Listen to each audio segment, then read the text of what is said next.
우리는 여전히 누가복음의 앞부분의 이야기들을 대하고 있습니다.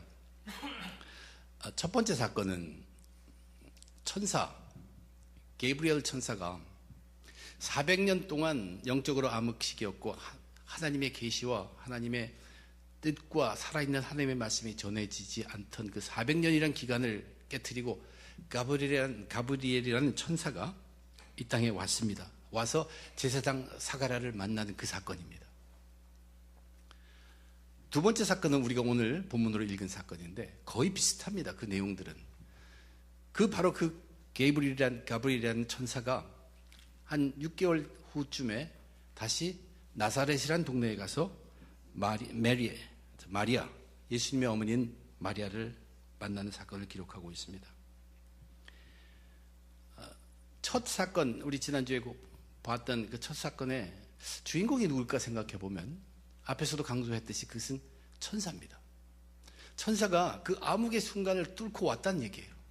그래서 그 천사가 자기가 만난 어떻게 보면 이스라엘을 대표하는 하나님께 기도를 대표하게 서 있는 그 의인이라 하나님이 의인이라고 자란 사가랴라는 제사장에게 나타나서 너의 간구함이 들렸는지라 그러면서 그 사가랴라는 제사장을 이끌어갑니다.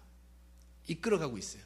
믿음이 약할 때 믿음을 주고 그래서 벙어리가 되게 하고 표적을 주게 하고 그로 끌게 하는 그 모습이 가득 차 있는 것이 우리 첫 사건의 모습입니다. 그 속에서 우리는 그리스도인의 깨끗함이 무엇인가, 그리스도인의 기쁨이 무엇인가, 그리스도의 참 섬김이란 무엇인가 하는 것을 지난주에 살펴보았습니다. 오늘도 우리는 살펴볼 주제는 거의 같습니다. 그 구조도 비슷합니다. 그런데 오늘의 이야기에는 누가 주인공일까를 한번 생각해 봅니다. 가브리엘이라는 천사가 마리아에게 나타났어요. 근데 이 이야기를 다 계속 읽어보면 여기 주인공은 분명히 마리아입니다. 사가랴는 천사에 의해서 이끌려가지만 누가는 어떻게 소개를 하냐면 마리아는 그 천사가 나타났을 때 마리아는 어떤 사람이었다, 그것을 소개하고 있습니다. 그 어떤 사람이었다 하는 것이 마리아의 고백으로 나타나 있습니다. 그것이 뭐냐면 주의 여종입니다. 천사 가브리엘이 나타났을 때부터 이미 마리아는 주의 여종이었어요. 종이라는 것이 무엇인가를 생각해 보게 합니다. 마침 우리 지난 새벽기도 금요일 토요일에 우리는 역대상 16장 17장 말씀 다윗의 모습을 살펴보았습니다. 다윗은 그 언약궤를 어떻게든 예루살렘으로 옮기고 싶은 그 마음이 뜨거웠습니다. 그리고 옮겨놓고도 자기는 백향목에서 살고 있는데 그것은 장막 가운데 있는 것이 굉장히 마음이 안타까웠어요. 근데 어떻게 다윗을, 그래서 거기 보면 축복이 가득하고 다윗의 찬송시가 가득합니다. 그걸 다 읽으면서 느끼는 것은 뭐냐면 다윗이라는 사람은 한 시간도 하나님을 떠나지 않는구나. 모든 생각이 하나님에서 시작하고 하나님과 함께 하는구나. 그것이 바로 종의 모습입니다. 다윗이 그래서 하나님께 그 마음이 합한 자라고 우리는 이야기하고 있습니다. 종이라는 것은 주인이 있음을 분명히 인정하고 주인 때문에 살아가고 주인을 살피고 늘 주인을 생각하면서 주인 속에서, 그가 바로 종의 모습입니다. 그런데 그러한 모습이 이미 가브리엘 천사가 400년의 그 암흑의 기계를 떼고 왔을 때, 이 땅에 왔을 때 마리아라는 사람이 그렇게 준비되어 있었다 하는 것을 누가가 오늘 우리에게 소개하고 있어요. 나는 항상 하나님의 여종이다. 그래서 오늘 저는 같은 주제를 다룹니다. 이미 우리는 지난주에 사가랴의 그 천사에 이끌려서 그 모습 속에서 나타나는 것 속에서 우리 그리스도인들이 가져야 할 깨끗함이 무엇인가, 그리스도인들이 정말로 사모해야 할 기쁨이 무엇인가, 그리스도인이 섬겨야 할 섬김이 무엇인가를 한번 살펴보았죠. 오늘 같은 주제를 살핍니다. 그런데 이번에 보는 이 그리스도인이 가져야 할 깨끗 기쁨 섬김은 마리아가 보여준, 마리아 속에 이미 있는 그 깨끗 기쁨 섬김을 함께 은혜로 살펴보고자 합니다. 우선 지난주에 그 사가랴의 그 이야기를 얘기하면서 사가랴가 누구였나, 그리고 그의 마음은 어떤 마음이 있었나, 그리고 그 일이 있은 후 그가 어떻게 변했나 또는 어떻게 사는가 하는 것을 본 것과 같은 구조로 오늘도 기록되고 있어요. 마리아라는 여인이 어땠는가. 우선 사가랴 제사장을 소개할 때 그 사가랴는 제사장이란 거룩한 직분을 갖고 있었어요. 그뿐만 아니라 하나님 앞에 의인이라고 하는데 율법이란 율법은 전부 다 지켰다는 얘기예요. 철저하게 지켰다는 얘기예요. 그것도 더 나가서 또 혈통마저도 굉장히 거룩합니다. 자기만이 아니라 아내까지도 아론의 혈통이었어요. 그러니까 깨끗함이 가득합니다. 그리고 두 부부는 나이가 많을 때까지 아직 아이도 없습니다. 그럼에도 불구하고 부부의 순결함을 유지하고 있는 그러한 깨끗한 사람들이었던 것이. 그것이 정말로 강조되어 있어요. 근데 그것은 어떠한 시대에 그러한 깨끗함이 유지하고 있었냐면, 왕이란 사람은 유대의 왕 헤롯 왕이니까 포악한 왕입니다. 정말로 포악한 왕입니다. 그 사건이 일어난 장소는 성전이라고는 하지만 말만 성전이지 의미 없는 건물이었습니다. 예수님이 그렇게 얘기하셨죠. 다른 모든 대부분의 제사장들은 부패했습니다.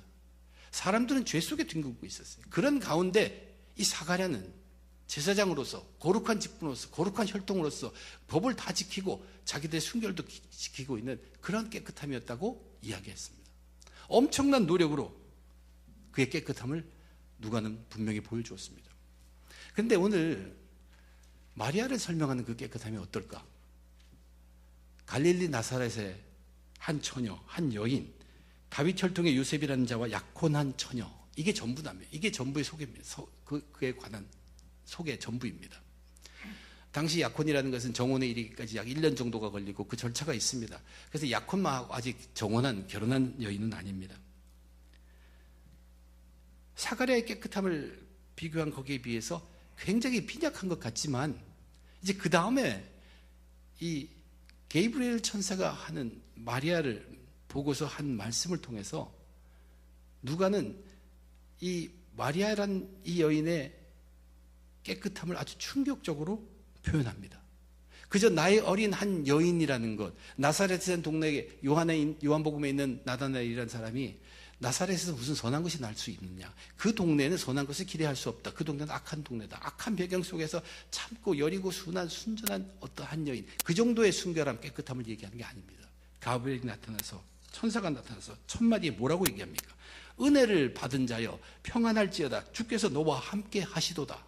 우선 주께서 함께 하시도다, 하나님이 함께 하시려면 그것보다 깨끗한 거 없습니다. 거기에는 죄도 없고 아무것도 없는다, 그것을 의미하는 것이에요. 주께서 함께 하시도다, 극진하게 너는 정말로 구별되게 깨끗하다, 평안이 너에게 있는 것이 내게 보이고 너는 이미 하나님으로부터 은혜를 받은 자다. 이것이 천사가 나타나서 본 마리아의 모습입니다. 이미 은혜를 받았기 때문에 그 마리아라는 사람은 주의 여종이 되어 있었습니다. 하나님이 자기의 주인이요, 자기는 그 하나님의 종이라는 것이 뚜렷한, 다 이해는 하지 못하지만 그러한 모습의 말이었다는 것을 얘기해 줘요. 완전한 깨끗함을 얘기해 주고 있습니다. 하나님이 어떻게 그에게 은혜를 주었는지 모르지만 그 은혜가 들어가서 그로 하여금 페이버라고 되어 있어요. 은총이라고 볼 수도 있죠. 그래서 인해서 구별되어서 거기에는 평안을 발견할 수가 있고, 하나님이 거기에 계신 그 깨끗함을, 사가랴의 그 깨끗함에 견주해서 우리들에게 알게 한다는 얘기입니다. 로마서 강해를 통해서 우리 아브라함의 얘기를 많이 들었죠. 아브라함에게 하나님께서 믿음을 심어주시고 그 믿음을 가지고 하나님 말씀이 전해질 때마다 그 말씀을 전해 들은 그것을 하나님께서 의롭게 여기셨다. 그것이 아브라함에게 나타난 깨끗함입니다. 그런데 더 나아가서 누가복음은 뭐라고 얘기를 하냐면 마리아의 그 깨끗함을 은혜라고 얘기합니다. 우선 은총이라고 번역되는 것이지만 이것은 우리가 받을 자격이 없는데 우리에게 부어진 하나님의 선물이란 뜻이에요. 그 은혜, 과연 저와 여러분 우리들에게 무엇으로 생각하기 위한 은혜냐? 이 은혜는 바로 죄의 문제를 완전히 해결하고 거기서부터 해방되는 구원을 얘기합니다. 구원의 얘기를 얘기해요. 모든 깨끗함 중에서 우리 그리스도인이 생각해야 할 깨끗함, 가장 중요하고도 가장 첫째 되는, 우리들이 갖춰야 할 가장 중요한 깨끗함이라는 것은 바로 이 구원함이라는 것. 이제 누가가 복음서를 이끌어가면서 그것을 향해 달려갈 것입니다. 그것을 처음에 암시해 놓고 있는 것이에요. 물론 그렇다고 사가랴가 보여준 그 깨끗함이 소용없는 것은 아닙니다. 혈통적으로 우리가 날 수 있으면 믿음의 가정에서 태어나는 것 잘못된 것 아닙니다. 아주 귀합니다. 율법을 잘 지켜야 합니다. 당연히 지켜야 합니다. 그리고 거룩한 직분을 갖는 것도 잘못된 것이 아닙니다. 세속적인 직장을 갖는 것보다는 거룩한 직장이 있다면 그것을 선택하는 것이 좋습니다.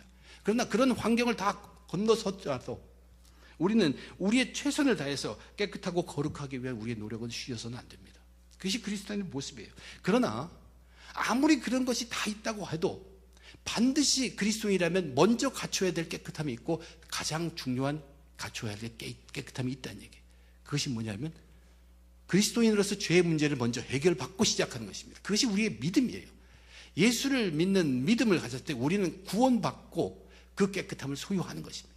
그래서 하나님이 우리와 함께 거할 수 있게 되는 것입니다. 비록 나는 악한 사람이지만 의롭다고 여겨주시기 때문에 하나님이 함께 할 수 있다는 그 은혜를 지금 마리아에게 임한 은혜로 그리스도인의 깨끗함으로 사가랴가 자기 온 힘을 다해서 노력한 그 깨끗함과 견주어 우리들에게 알게 하고 있는 것입니다. 사가랴는 자기 인생 거의 전체를 영적 암흑기 속에서 살았습니다. 그 400년 가운데 마지막을 살았던 사람입니다. 그 삶이 그러한 때이지만 자기의 피나는 노력으로 세상이 썩어가고 세상 사람들이 죄에 뒹굴 때에도 자신의 깨끗함을 지키려고 율법을 붙들고 몸부림친 자입니다. 그래서 하나님은 그런 자를 모른 척하지 않았죠. 그래서 그에게 나타났고 간구를 들어주셨습니다. 그렇지만 이제 복음의 시대가 열린다는 얘기예요. 이게 누가가 선포하는 것입니다.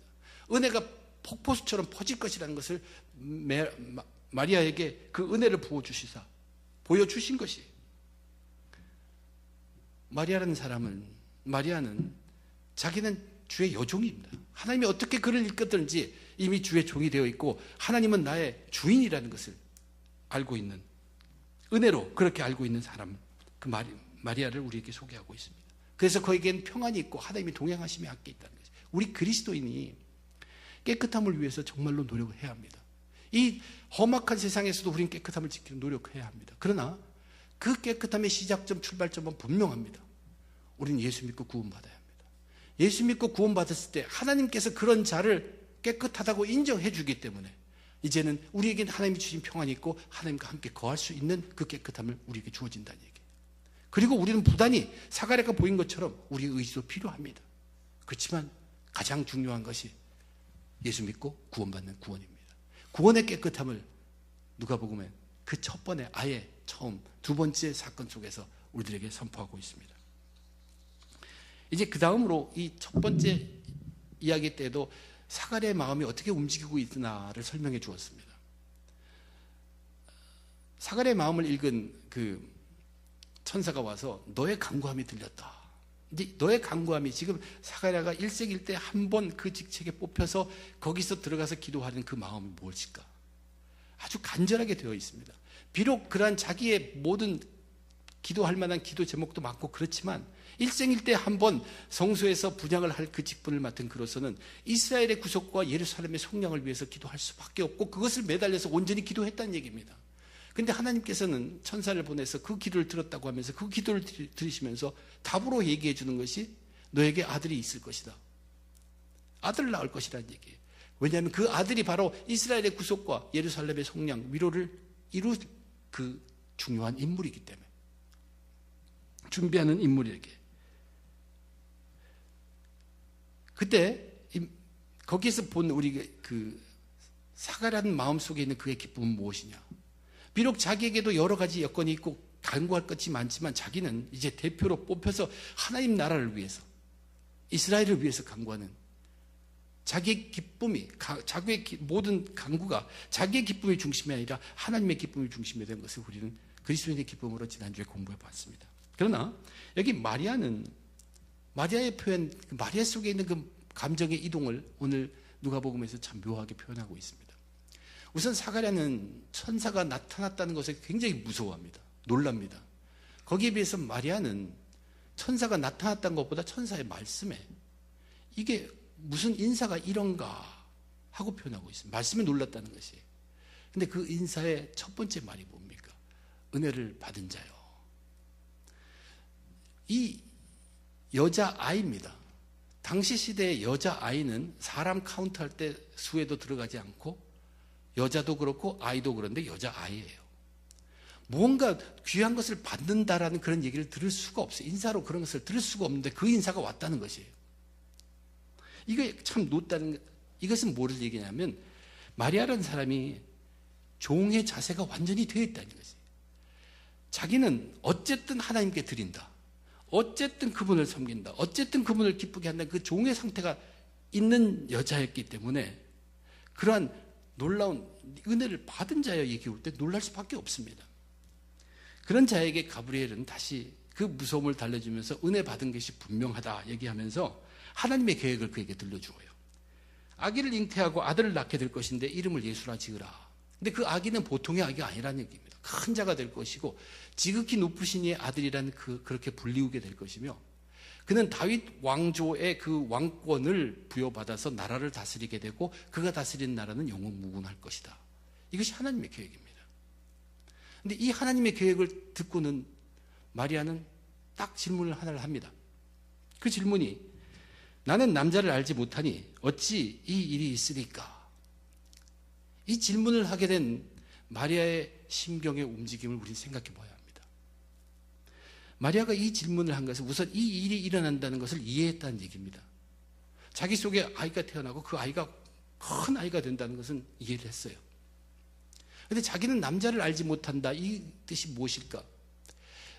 천사로부터 이 이야기를 듣는 마리아는 이것이 곧 일어날 것 같은 인상을 분명히 느꼈습니다. 천사가 그렇게 얘기하는 지금 일어날 것이라는 얘기예요. 자기가 만약 요셉의 아들이라면 나중에 후에 그런 일이 일어날 것이고 그렇다면 여기에 대해서 그렇게 물어볼 필요도 없고 물어보지 않으면 천사가 대답을 해주는 그런 상황입니다. 근데 마리아는 무엇을 느꼈냐면 천사가 얘기해 줄 때 그 일이 바로 일어날 것이고 자기를 통해서 한 아이가 태어난다는 얘기예요. 그때 그의 생각은 마리아의 생각은 무엇이었을까? 이게 만약 요셉의 아이가 아니라면 문제가 많다는 것이에요. 그래서 이 질문을 했는데 천사의 답이 뭡니까? 천사의 답이 요셉의 아이가 아니란 얘기예요. 성령에 의해서 하나님의 능력이 그 성령을 잉태시켜서 성령으로 통한 아이가 나서 그 아이는 하나님의 아들이라 불리울 것이라. 그것이 대답입니다. 이것을 들은 마리아의 심경, 마음의 상태, 왜 그 질문을 했고 이 답을 들었을 때 그 마리아의 심경이 어떨 것을 우리는 생각해 봐야 합니다. 왜 그 질문을 했을까? 요셉의 아이라면 그런 대로 기다리면 됩니다. 그런데 이것이 요셉의 아이가 아니라면 자기는 죽을 각오를 해야 되기 때문입니다. 자기는 지금 요셉과 정혼은 아니지만 약혼한 사이예요. 나에게 어떤 아기도 생길 수 없습니다. 오직 요셉의 아기만을 기대할 수 있습니다. 그런데 지금 아기가 생긴다는 것이에요. 이걸 어떻게 감당하겠느냐?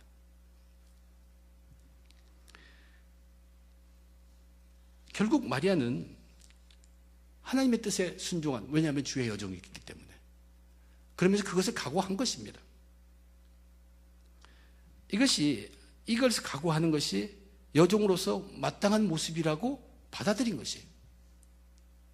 자기는 죽을지언정 주인 대신 하나님을 위해서 주인 하나님을 위한 선택을 마다하지 않은 것입니다. 이미 이 주의 여종은 여기서 죽어가기 시작합니다. 나는 죽습니다. 하나님의 영광을 위해서입니다. 이것이 마리아 속에 있는 마음입니다. 마리아 속에 있는 기쁨이 바로 이것입니다. 내가 온갖 수치를 당하고 비록 죽게 되는 그러한 불행이 다갈지라도 그것이 하나님의 영광을 위한 것이라면, 하나님의 뜻을 이루는 것이라면 그것이 내 기쁨이 된다는 것이. 사가랴는 자기 중심이 아닌 하나님 중심, 하나님 나라의 중심에 기도를 드렸습니다. 그것도 기쁨으로 받아주셨습니다. 그런데 여기 마리아가 표현하는 그 기쁨은 자기에게 어떤 불행, 엄청난 불행을 분명히 눈앞에 두고 있습니다. 가늠한 여인으로 수치당할 수 있고 돌에 맞아 죽을 수 있는, 그러나 그것도 각오하고 있는 하나님의 영광만을 위하고 그것이 내 속의 유일한 기쁨, 진정한 기쁨이라는 것을 자리 잡고 있음을 우리에게 보여주고 있다는 얘기입니다. 그러면 누가가 이 상황을 통해서 이미 모든 그리스도인으로서의 모든 것을 다 알고 있는 저와 여러분들에게 상기시켜주고 있는 것이 무엇입니까? 우리들로 생각나게 하고 있는 것이 뭐냐는 얘기예요. 십자가입니다. 예수 그리스도의 십자가예요. 예수 그리스도의 십자가에는 엄청난 수치가 가득하고 잔혹한 죽음이 있는 것입니다. 바로 주의 여종 마리아는 그 십자가를 지고 있습니다. 예수님도 하나님의 종으로서 그 십자가를 지었습니다. 모든 고통, 가진 순환 다 수치당하셨습니다. 그리고 잔인한 죽음을 죽으셨습니다. 오직 하나님의 뜻을 이루기 위해서 간음이라는 수치스러운 죄목을 감당하며 돌에 맞아 처형된 자기 십자가까지도 질 각오가 되어 있는 마리아입니다. 이것이 이 주의 여정의 기쁨이었습니다. 바로 그 기쁨으로 마리아가 그 일을 감당했기 때문에 온 인류의 구원이 이루어지게 되었고 온 인류의 기쁨이 성취되게 되었다는 얘기입니다. 십자가는 세상에서는 불행하다고 하고 미련한 것이라고 얘기하지만 부르심을 받은 자들에게는 하나님의 능력이요 하나님의 지혜라고 했습니다. 삶의 근원, 우리 모든 문제의 해결이 바로 십자가에 있다는 얘기입니다. 그 속에 하나님의 능력과 하나님의 지혜가 있다는 것이, 부르심 받은 자는 이 십자가가 바로 문제 해결의 그 원동력입니다.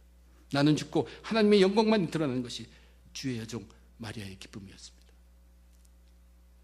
사가랴를 통해서 깨끗과 기쁨을 설명했지만 마리아를 통해서는 구원의 깨끗함을 우리로 기억하게 하고 십자가의 기쁨을 생각나게 합니다. 마지막 세 번째, 섬김에 관한 이야기입니다. 사가랴는 벙어리가 되어서 섬기게 됩니다. 섬김의 모습을 보여줘요. 벙어리라는 것이 표적으로 그에게 주어졌어요. 네가 벙어리가 될 것이다. 근데 그게 나한테 일어났어요. 그러면 그 천사가 한 말은 다 이루어진다는 얘기예요. 아들도 낳고 이제 주의 길을 준비한 요한이 나타. 벙어리가 딱 되고 나니까 그것이 이루어진다고 생각하니까 가슴이 벅차요. 은혜가 꽉 찬 거예요. 그리고 그 말씀이 이루어지는 기대와 확신 속에 거하게 됩니다. 그리고 아무 불평을 할 수가 없습니다. 벙어리이기 때문에. 이것이 섬김의 정의라고 얘기했습니다. 섬김이라는 것은 은혜에 차서 말씀, 약속의 말씀에 대한 기대감을 가지고 철저하게 순종하는 것입니다. 그런데 사가랴는 그것을 이 표적에 이끌려서, 천사가 그에게 보여준 표적에 이끌려서 섬김의 모습을 단편적으로 보여주었습니다. 이제 마리아의 섬김은 누가는 어떻게 표현하고 있을까? 이 가브리엘이 마리아에게 성령 잉태를 얘기하면서도 과연 이걸 제대로 알아들을까 하는 우려가 있었는지 예를 듭니다. 그 마리아의 친척이 되었던 엘리사벳의 얘기를 들고 있어요. 엘리사벳은 어느 누구도 지금 그 나이에 아기를 뵐 수 없다는 걸 다 알고 있는데 이미 아기를 배웠고 아기 뵌 지 6개월이 됐다.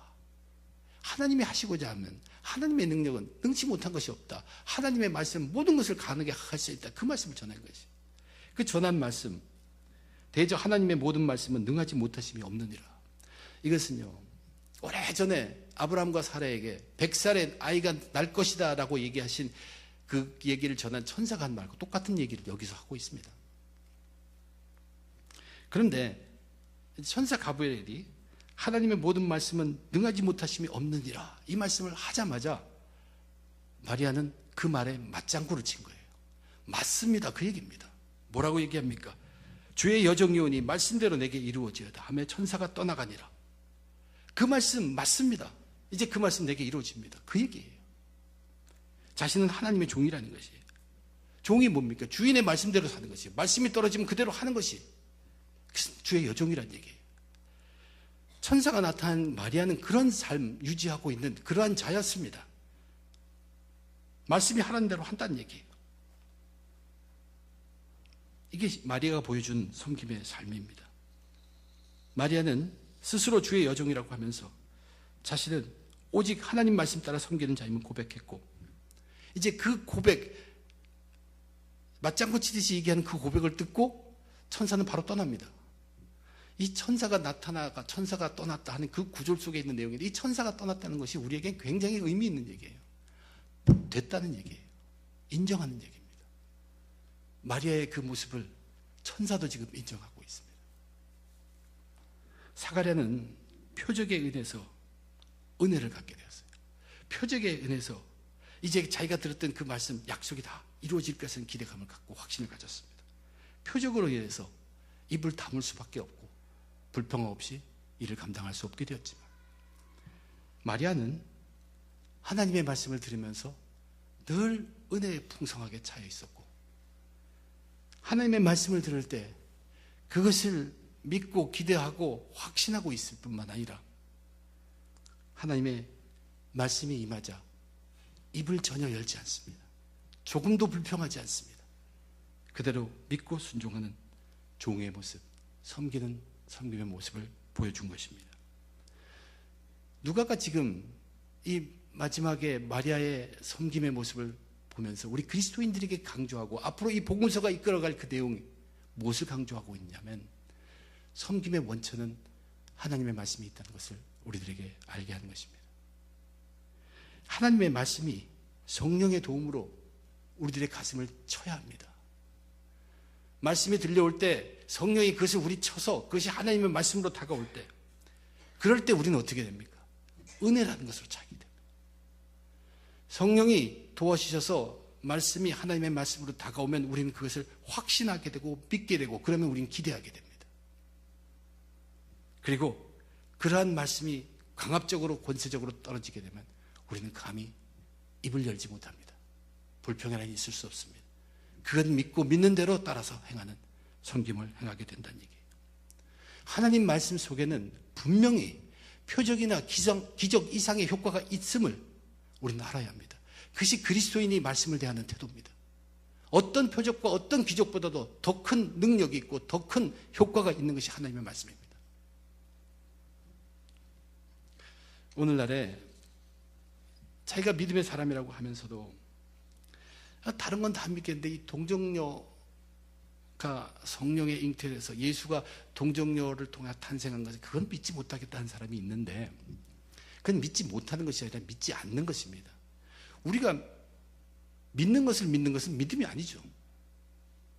믿지 못할 건데 믿는 것이 믿음입니다. 동정녀는 임신을 못합니다. 그래서 믿을 수가 없어요. 근데 오직 이 경우에 성경만이 그것을 증거하고 있기 때문에 우리는 성경에 있는 그 하나님의 말씀을 받아들일 수밖에 없습니다. 하나님께서 천지를 말씀으로 창조하셨다. 그러한 이해도 없고 그건 증명할 수 있는 것도 아닙니다. 그러나 우리는 믿어요. 믿고 나면 우리가 믿은 그것이 얼마나 큰 은혜라는 것을 우리는 발견하게 됩니다. 우리 삶을 통해서 정말로 하나님 말씀으로 천지를 창조하셨다는 것이 깨달아가게 합니다. 하나님께서 계속 도와주셔서 계시로 보여주기 때문에 이 동정녀 마리아의 그 잉태, 탄생, 동정녀를 통한 예수 그리스도의 탄생을 이해를 시키려고 정말 가진 방법으로 설명을 한 군데도 있습니다. 하나님의 아들이어야 되고 신성을 갖춰야 되고 또 인간의 완전한 모습도 있어야 되고 그렇지만 인간의 죄라는 것은 전혀 없어야 되고 이런 것을 골고루 다 해서 설명하려고 애물이 애를 쓰는 것보다 이것은 그렇게 해서 믿어지는 것이 아닙니다. 그렇게 믿는 것이 아닙니다. 이것은 성령이 믿게 하는 것입니다. 그러므로 혹 믿어지지 않더라도 입으로 그렇게 말하지 마십시오. 이건 자랑할 것도 못되고 입으로 선포해버리면 믿지 않는 사람입니다. 우선 그렇게 대한 자기가 믿음이 좀 거기에서 그것이 확신이 안 올 때는 먼저 시작하는 포인트는 성경에 관한 권위입니다. 이 성경의 권위가 무엇인가? 말씀의 권세라는 것이 무엇인가? 그것을 먼저 인정하는 마음이 있어야 되고 하나님께 기도하고 간구하고 도움을 바라야 합니다. 예수 그리스도의 동정녀의 탄생을 믿지 못하면 그 사람은 성경을 믿지 않는 것입니다.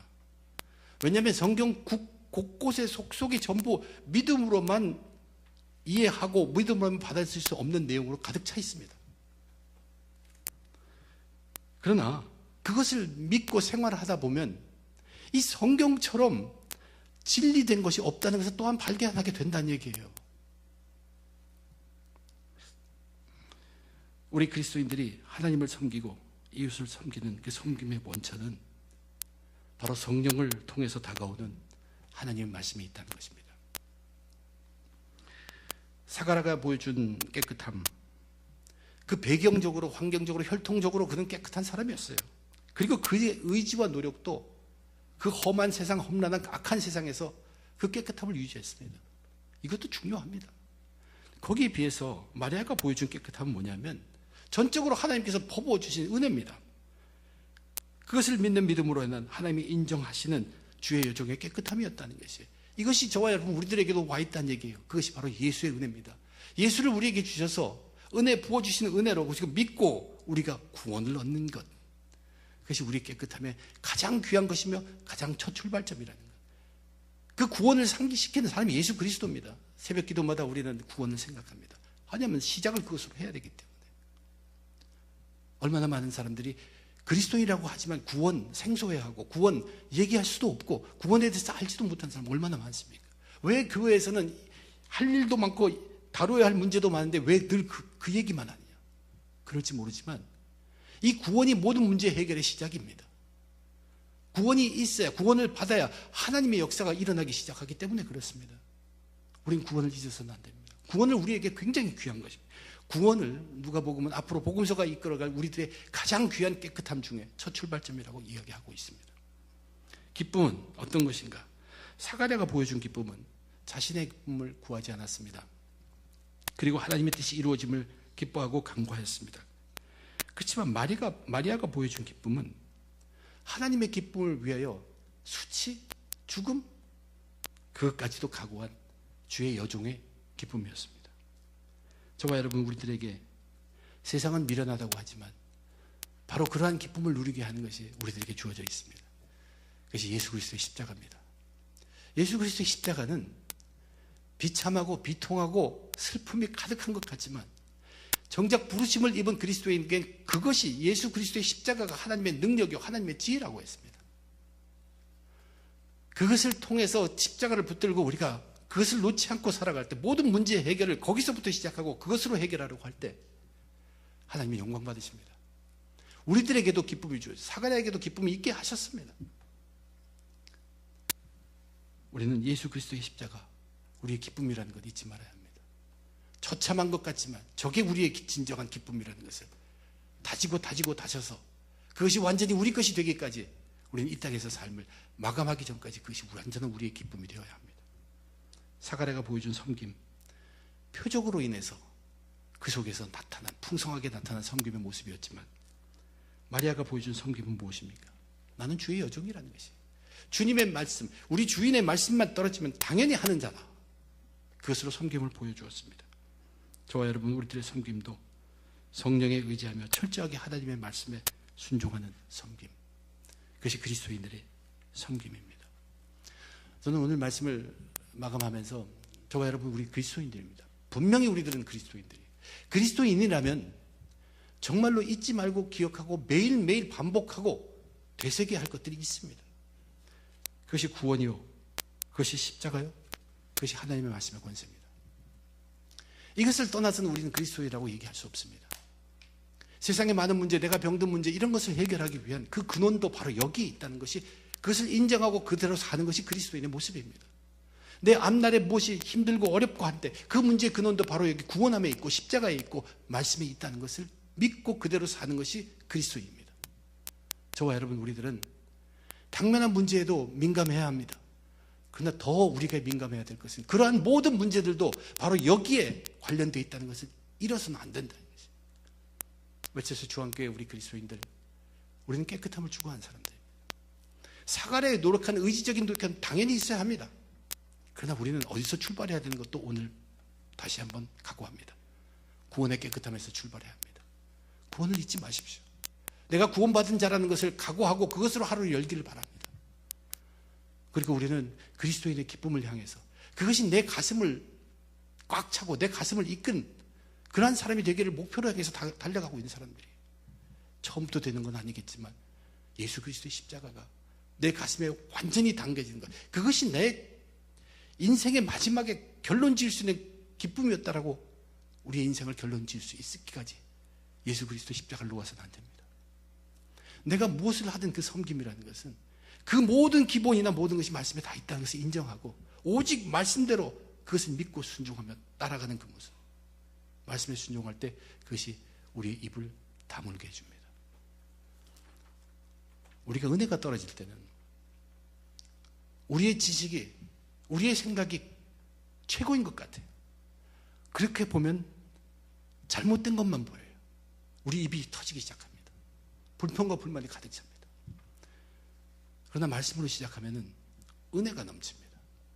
그리고 말씀에 대한 확신이 생기고 기대감이 생기고, 그런 자는 하나님께서 도와주시고, 그런 자는 묵묵히 하나님 말씀에 귀한 것만을 발견하게 되고 불평보다는 해결할 수 있는 방법을 내게 되는 것입니다. 저와 여러분, 다시 한번 거듭 강조하지만 예수 믿은 그 구원, 예수님의 십자가, 하나님의 말씀, 평생을 잊지 마시고 가까이 하시면서 승리하시기를 주님의 이름으로 축원드립니다.